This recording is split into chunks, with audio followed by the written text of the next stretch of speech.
Yeah. Get up.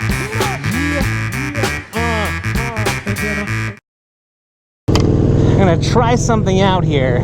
So if you'll notice, we've got a little something going on down here on the phone. Downloaded this Speedometer app. I will put the name of it down below. Didn't get the paid version because I want to make sure I like it before I download it, but this is the one that I like the most out of the free ones that I downloaded. But let me tell you about what's going on. And this is a problem not with just my bike, but with 1290 Super Duke Rs in general, at least from what I've heard, is that the speed is not correct. And you can see it, the difference right now on the Speedometer app and the speed on my speedometer, my KTM speedometer, that it's not the same. And I noticed when I'm on the freeway that when I'm going like 85 miles an hour, I'm just kind of like pacing traffic, and it just seemed off to me. So I looked it up. All of the solutions online either seem too complicated or seem like they would end up causing more problems or other problems that were worse than you having to keep an eye on your speed limit, or keeping an eye on the speed and trying to figure it out. So we're just going to try this out. What I'm going to try and do is figure out what the actual speed is on the Speedometer app and the speed here. We'll get an idea, and then we'll just work it out in my brain. And after a while, I think my brain will just understand when it says 52 or 51, I'm actually going the speed limit here on this road, which is 45. So we're going to find out what the actual speeds are that I'm going. And at the same time that we're doing that, we're trying out the Sena. John Cena. We're checking out the Sena remote here for my Bluetooth headset.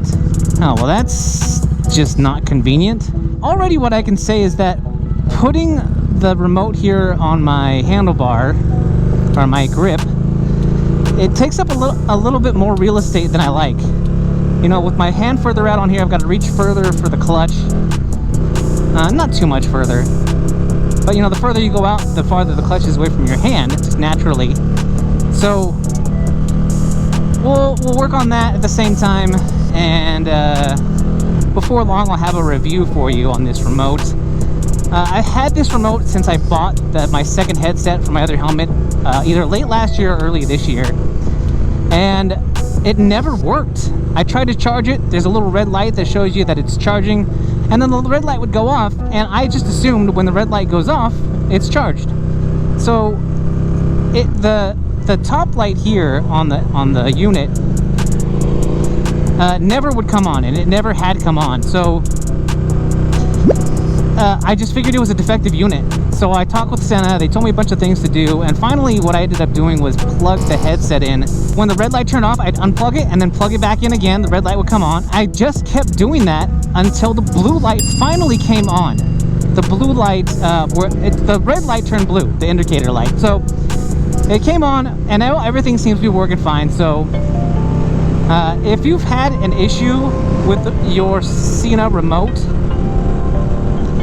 then let me know, because I'd like to know if maybe you guys had the same problem when you first bought your remote, if it wouldn't turn on or wouldn't charge all the way, or that blue light never came on. So here we go, we're on the freeway now.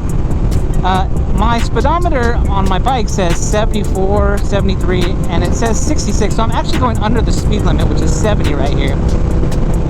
So when I finally get up to the speed limit, I'm going about, no, see, it takes a while to catch up here. So if I go 77, 78 miles an hour, I'm actually going the speed limit. Okay, and then everyone around here, you know, that's kind of a regular thing, I would think, maybe not just California, is that everyone goes about 5 miles an hour over the speed limit. So to go 75 on my KTM speedometer, I need to be going about 84 miles an hour. So yeah, that's a weird thing that I've been doing and living with for the last 9 months of owning this bike, and finally getting it figured out. And like I said, I'm not going to do a fix on the bike. I'm just going to live with it. We're going to figure out what matches up, and then we're just going to roll with it, and we'll be fine. But leave it in the comments, guys, if you have any experience with this. Is there a quick fix maybe that I can do, or an easy fix? Because like I said, all the forums that I visited that have talked about this problem, the solutions have been way more complicated than I'm comfortable with fixing on my bike. So leave it in the comments. Like I said, if you've got a quick fix or something that's fairly simple, that's not going to cause me to maybe turn one problem into another problem. Because really, this is easy enough for me. Even if I don't have to have this app up all the time, eventually I'm going to figure out how fast I need to be going to be actually going the speed limit. And for the most part, what I do on the freeway anyway is just kind of go with the flow of traffic, because I don't like to go too slow. And if someone's going too slow, you know, I pass and then I cruise along at what seems like a safe speed. And that's always worked for me. I'll also ask you to leave it in the comments if you know of a good speedometer app that I should be using, that maybe you think that I should try out. But I'm kind of happy with this one. It's very clear, and because it's a black screen with the white lettering, I know it's not going to be sucking the life out of my battery. But I'll let you know. You know, probably I'll be able to let you know when I do make this video during the edit whether or not this was sucking the life out of my battery or not. To give you an idea. The other things that this app does is looks like it gives you ride duration, and these are kind of cool things. The start time of when we started riding, my average speed, my max speed, and then a map. So that's kind of cool. A little GPS telling me where I'm at. So it's kind of a cool app. Like I said, I'll have the name of the app right up here if you're interested. And it's really simple to use.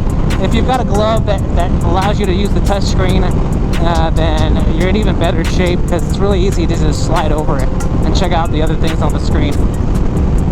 Well, guys, that's all I've got for you today.